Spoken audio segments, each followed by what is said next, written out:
Hello and welcome back to Inquisitor Martyr. Last time we went to a planet that was cut off from essentially all contact with the Emperor and the Empire for decades, thanks to warp surges, and found it was effectively taken over by Dark Eldar. They used drugs to make many of the troops comply, and I really messed with them. And we did the only thing a Inquisitor will do, and that is shot them. We're the good guys, I swear. But now that we're back, we have to talk to Omicron Arc. Inquisitor, during your current deployment, an urgent message was received on the Ecclesiarchy Vox channel. Authorization psalms are valid. Let me see it. This is Cardinal Julius Bedivere speaking. I have been informed about the arrival of your vessel and your attempts to establish connection with Imperial authorities. By the powers vested upon me by the Holy Synod, I am asking you to help my diocese. I am currently residing in the Cathedral of Basilica Aurealis, trying to fight the encroaching darkness with my most devout followers and the powers of prayer. Whoever you are, you must be the torchbearer sent by the glorious God Emperor to release us. In the name of Saint Enoch the Sufferer, help us. The message seems genuine. After the recent events, though, I cannot trust any Imperial authorities in this system. We have already found evidence of the machinations of the Dark Eldar and the treachery of the Imperial troops. For your information, the voice analysis unit in this body detected atypical vocal fluctuations in the last sentence. Data check. The Caligari Registry of Saintly Deeds lists one Enoch the Sufferer, who was betrayed by his most trusted followers. Oh, clever thinking, Tech Priest. This could be a hidden warning. Recalibrate the teleportarium. I want to avoid the main entrance, where they will likely be waiting for me. Take me to an abandoned section of the cathedral. Also, let me scrap a bunch of junk quick, since I'm standing here. Alright, let's have at it.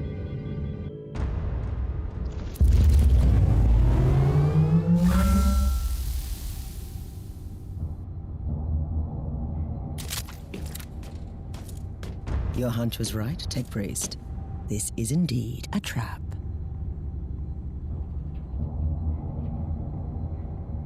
Let's just leave it that way, then. Now, one thing I failed to mention last episode regarding the Eldar, or Dark Eldar,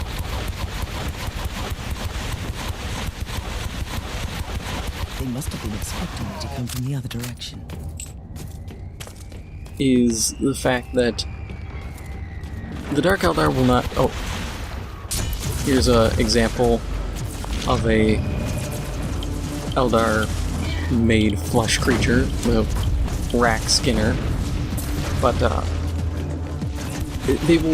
they'll use psychic equipment and psychic technologies, but not psionic abilities themselves. The main thing is they might have a little doodad that harnesses the pain energy or whatever to charge their iPhone or something, and they'll do that. Or it could somehow power a shield or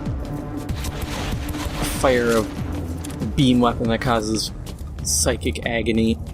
They'll do that, they just won't use psychers. I found you guilty of heresy. That's the big thing to note, is they're not above using psychic power, just not, or psychic effects, just not powers, but they're people.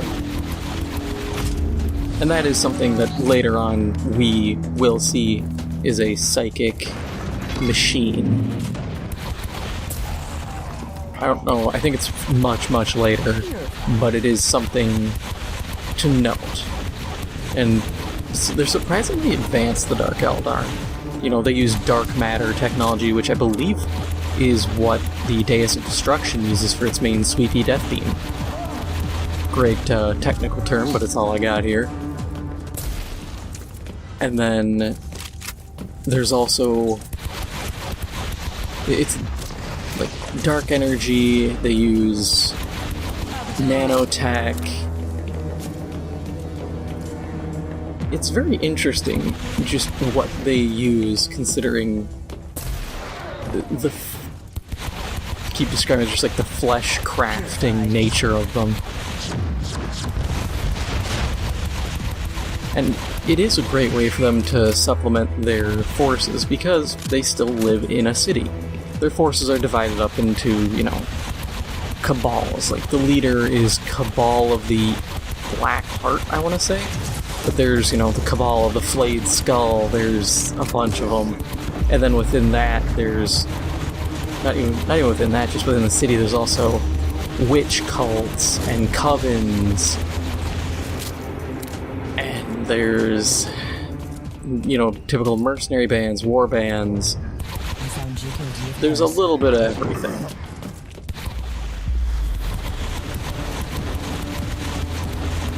It's what makes them fairly interesting, just how spread out they are in terms of their own little social structures.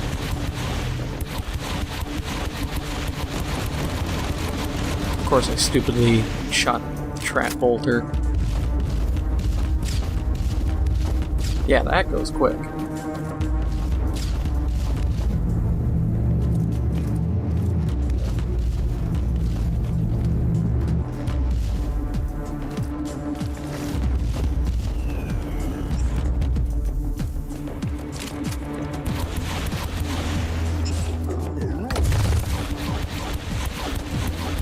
The Dark Eldar also do have a navy. The webway isn't the best, so they do have to fly ships conventionally at times. And I believe you can play as them in either Battlefleet Gothic Armada 1 or 2. I think it's 1. Might have been 2, and you can play as pretty much everybody in 2. I've been watching a Tyranid playthrough because I like myself some nids. But they're interesting. Much like the Eldar, they're hit and run. Granted, even that's kind of up for debate now, at least for their ships, since Battlefleet Gothic got dropped by Games Workshop because, you know, almost all the good specialist games got dropped at some point. But whatever. Their decision.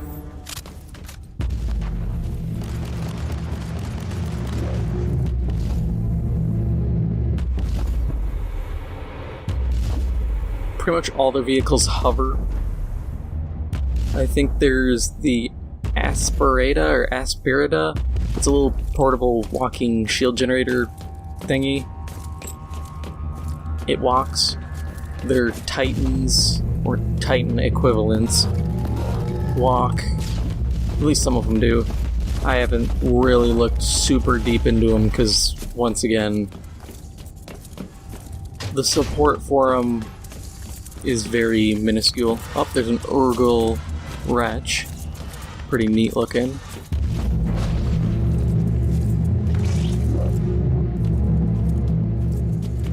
Like I said before, it's a shame how much the Dark Eldar don't get for attention.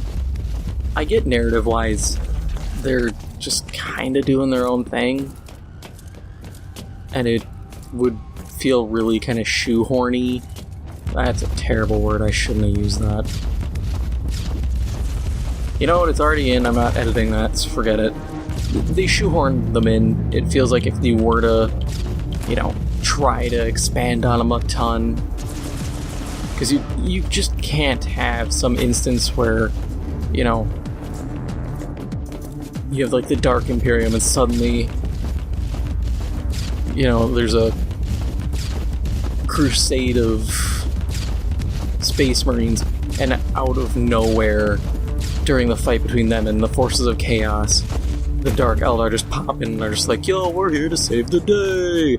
It would feel so shoehorned and just really wonky, so you can't easily toss them in. And from, just based on the box sets lately, I really think they're trying to focus on the Necrons for now, which I'm also really happy about. And no, we don't get Necrons in this game yet. We still haven't, like, with the up-to-date stuff, we still haven't got them yet, and I'm really, really frustrated about that. Ooh, here's another one. I think those are Slights normally, or they might be Queriths. I thought they were different, but maybe I'm wrong. But yeah, weird serpent dudes. I believe those are actually just a separate race that are mercenaries, and not, flesh-warped creatures that the Dark Eldar just made.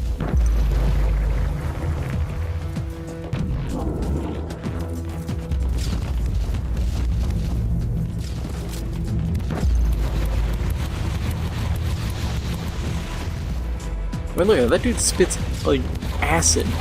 Is that not cool? Once again, this is why Dark Eldar need more love. I want to see them go toe-to-toe against Chaos Space Marines and slap them. Or orcs.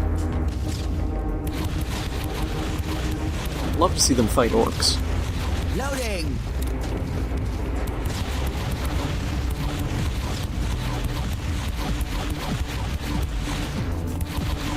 Another little interesting note for people who don't know. Loading. Camorra was actually the setting for the short-lived MOBA game Dark Nexus Arena, which was effectively just a... I think it was more or less Twisted Treeline from... So like the smaller of the two maps from League of Legends. Smaller than 3, because it's the 2. I'm not including ARAM. I should search him for clues. But of the 2, it was effectively the smaller map. But you could play as 40K characters.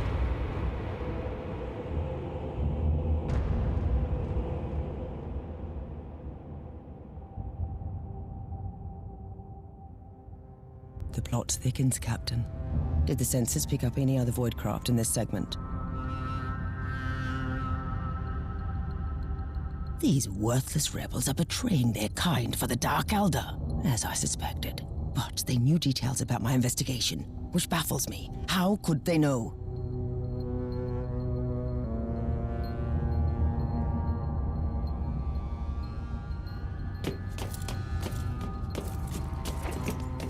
I will say though, because I played Dark Nexus Arena a decent amount, the game was cool. Honestly, it was kind of cool. It was a MOBA, and even though I've spent God knows how much time playing League of Legends,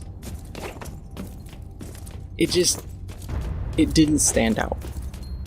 It was League with a 40k skin on it, and as much as I wanted to get into it, super into it, and I wanted to see it succeed, I really couldn't. Nothing about it felt new.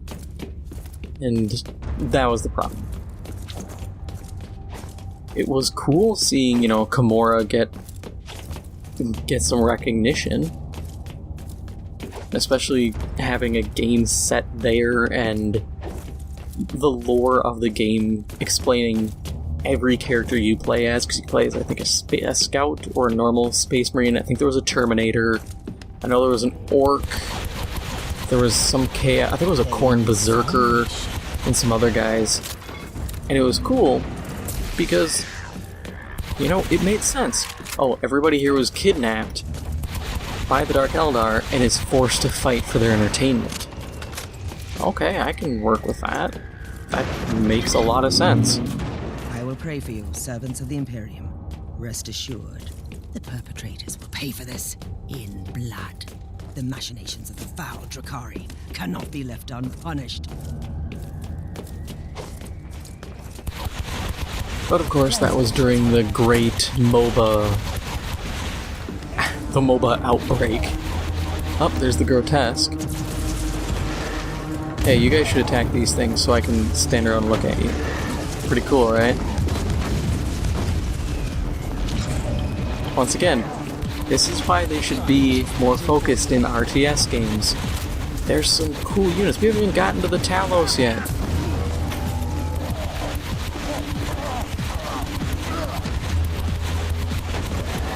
I mean, these are just like their basic units.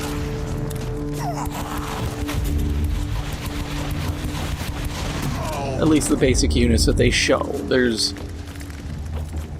Honestly, if you're really interested in any faction and want to know, you know, how deep they go, just go to, literally just Google Warhammer 40K Lexicanum, Lexicanum. There's a fandom wiki, but Lexicanum does a far better job, in my opinion. They do a really good job with the lore and everything, and you can really see just what all these factions have.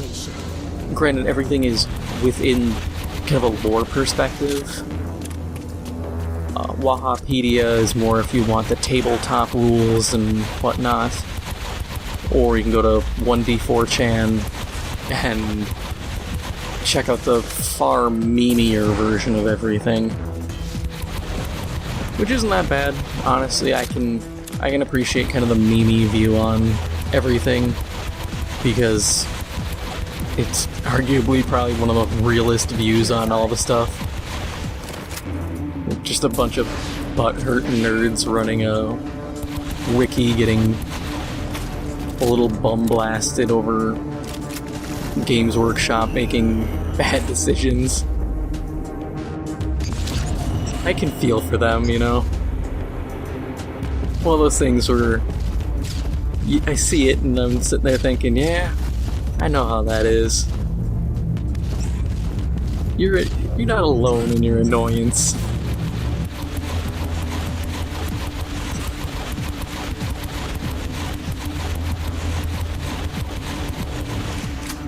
The funny thing is, as I was kind of prepping myself with the lore a little bit and going over this, it dawned on me how much I actually really like the Dark Eldar.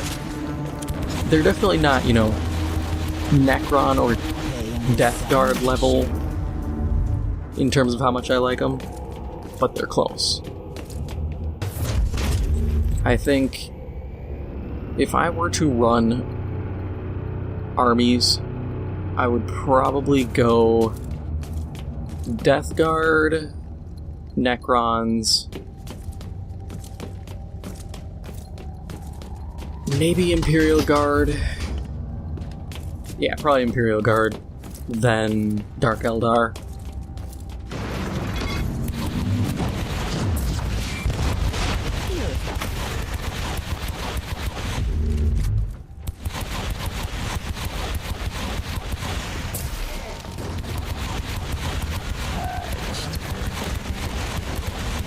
Yeah, probably that order. I'm just thinking, because I was also thinking, where would I put salamanders in that list? Or either salamanders, I think it's flame phoenixes. They're supposedly descendants of, I think, Rorgul Dorn. Because I want to say it's them, and then there's a cursed founding chapter that's Phoenix related, and they're the ones I think I mentioned before who could create psionic flames that destroyed demons and were still killed off because Inquisitors are idiots. They would probably go ahead of them because they could have some pretty cool look to them.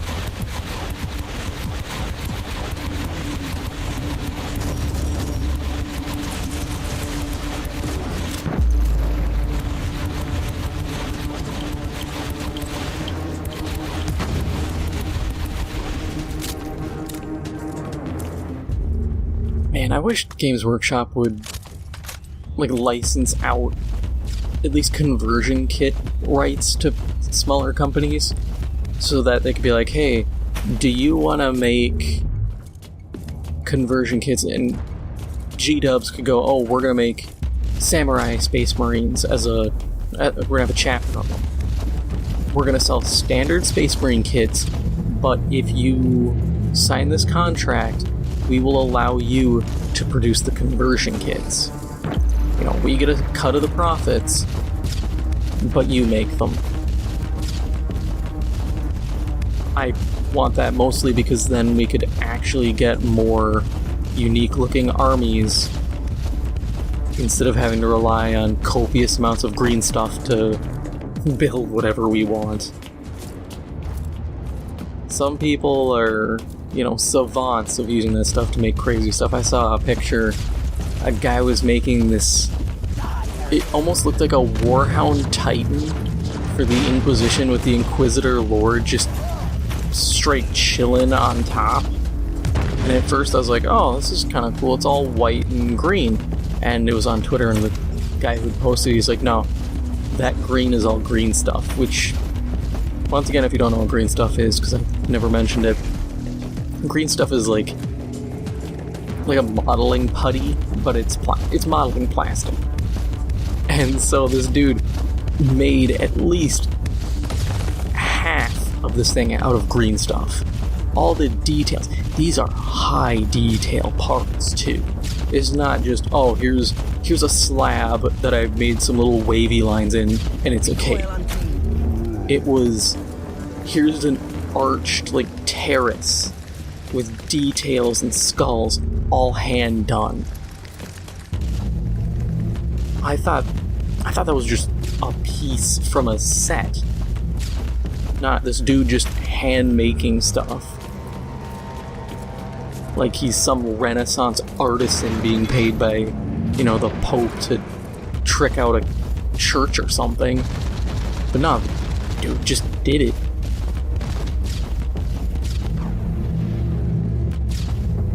I can respect that.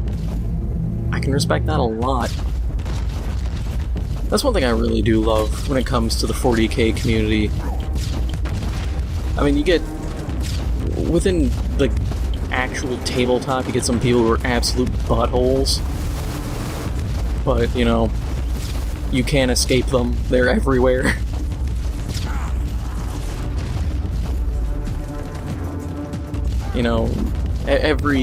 Every hobby shop has that one dude who's just gotta stick up his ass. It's nothing new. But you meet and you see a lot of creative people and a lot of creative works. And it's so cool to see. Because, some of these are really high quality. I remember, this isn't as much a creative thing, but just something I thought was neat, was there was a guy who was trying to make Emperor's Children, I think. And he's like, oh yeah, I used this purple paint, and it came out way too light, and I looked at it, and it was a nice, shiny, light purple. The color of that frag grenade text, metallic and shiny, and he just goes, oh, I don't like it. And I was thinking, dude, that looks good. Make it a different chapter. Say it's a warband of something, or say it's an offshoot chapter. It looks really good. I don't care if it's a little too light, and I'm a perfectionist. With 40K, you can BS anything.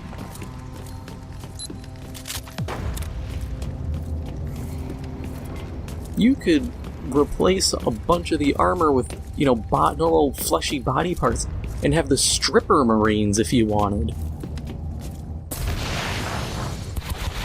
Which, as I say that, I bet you someone has made an entire army of stripper marines.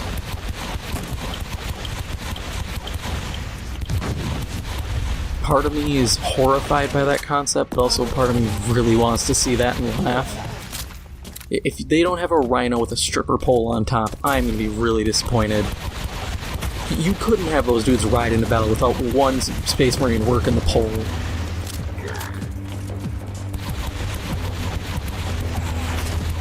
They have the battle barge, holla holla, get dollar.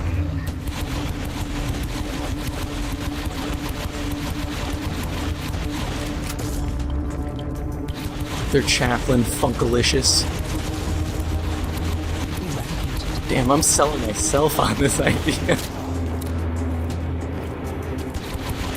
I remember seeing someone, they did a paint job that was a complete McDonald's themed Space Marine army. Man, I really want to see that now. A full done McDonald's Space Marine army. You could do a Burger King one.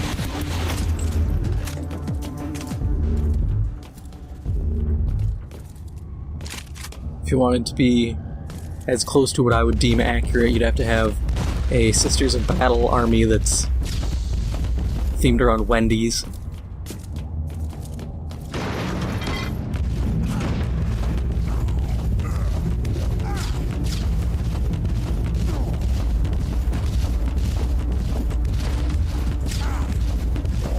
Though, I mean, if we want to be accurate, I would have to say, if we're doing fast food themed armies, Imperial Guard would have to have the McDonald's themed army.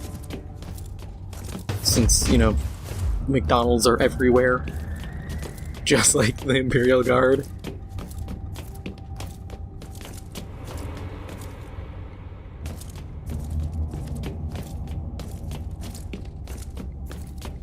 Arby's would have to be the Orcs.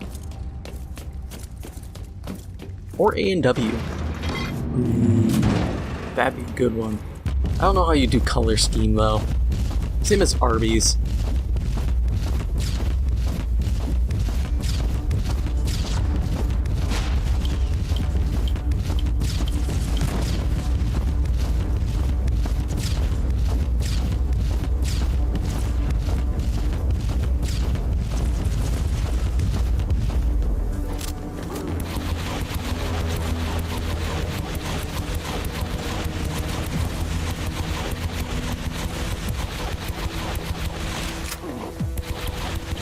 I was about to say something really stupid and go, man, I wish they would step up the number of Dark Eldar in these fights. But I'm kind of glad they're slowly ramping it up because, I'll be honest, the Talos will bust my ass. I can guarantee it because it happens with my really good characters. They'll just roll up and slap me. Please don't tell me this is a defend thing. I've just found the Cardinal tech priest and his guards. This information is redundant.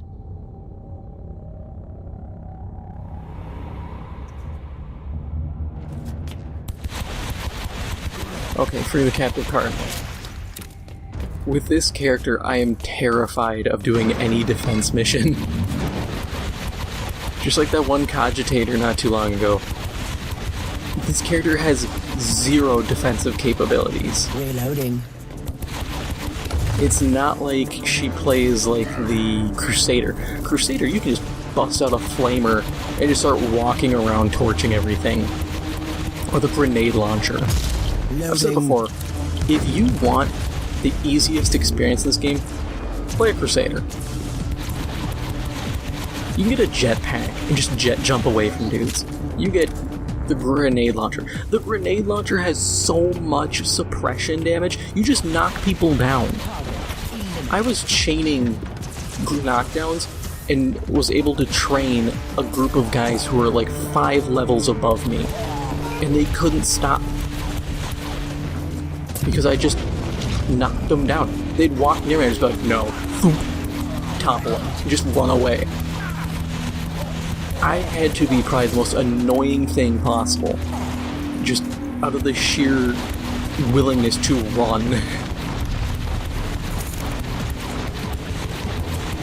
I've yet to actually finish or even really go deep into playing as a psyker, though. As much as I want to, I'm also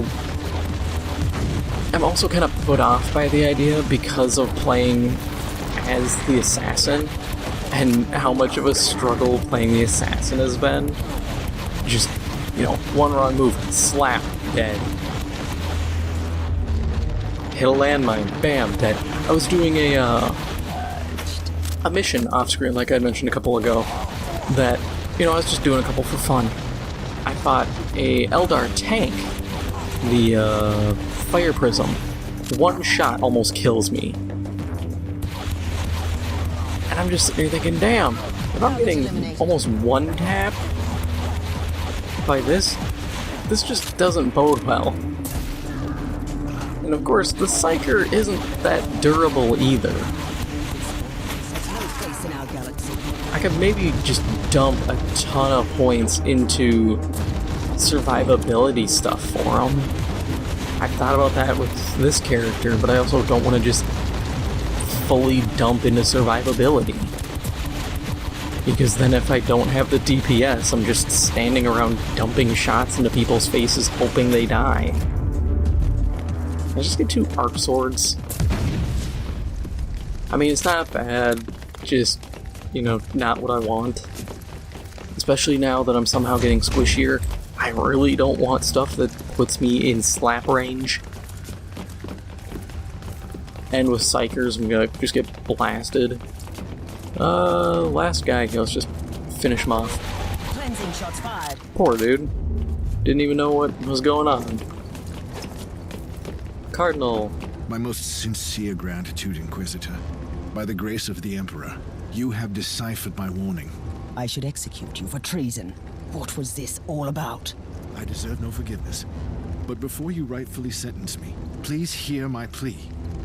I was imprisoned, tortured, and mentally manipulated by these Xenos Reavers for a long time.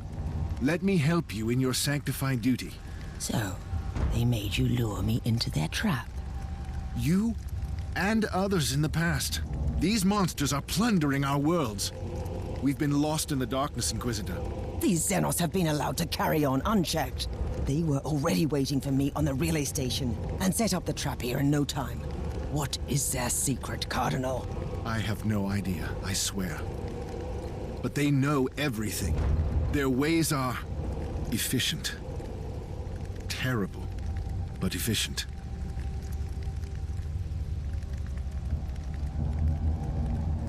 Oh, is he T-posing? A warp gate? Cardinal, we have not finished. Find a shelter nearby.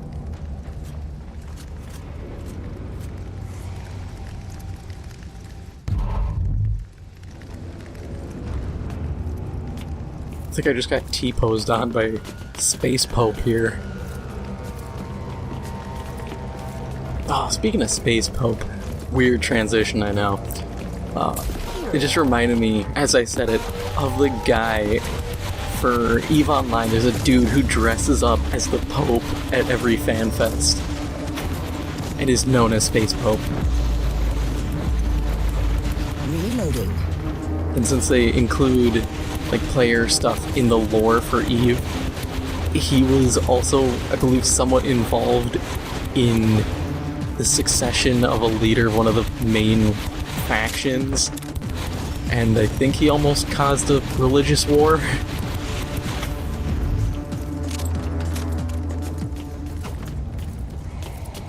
I miss playing that game. Wait a second. Oh, you douche. The medical stuff's in there. I need that. I'll adapt. Always do. But I miss playing EVE. I miss playing Dust. Eradicated.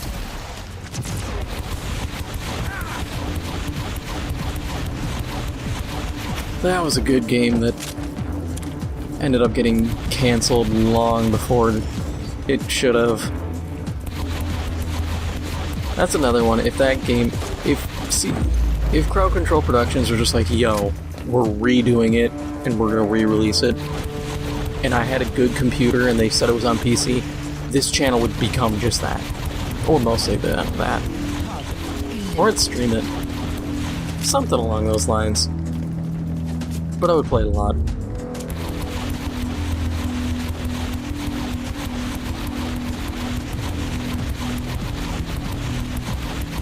Cleansing shots fired.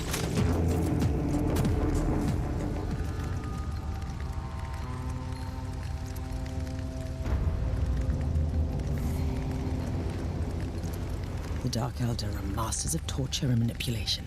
Yet he managed to break their thrall over him and warn me.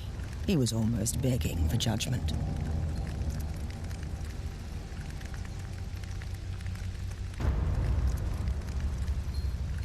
Once the Imperium lost the Aureus system, these worlds fell prey to a great menace. We can't execute everyone who couldn't resist the powers of the Drukhari. We can't kill everybody who falls to the powers of the Dark Eldar. But a few episodes ago, I busted a cap in a guy who was being psychically controlled by chaos. little bit of hypocrisy there, but you know, whatever. And that is all for now. So, if you enjoyed this episode, please make sure to hit the like button. It helps out the channel a lot. If you haven't already, make sure to hit the subscribe button. Thank you for watching, and I'll see you in the next one.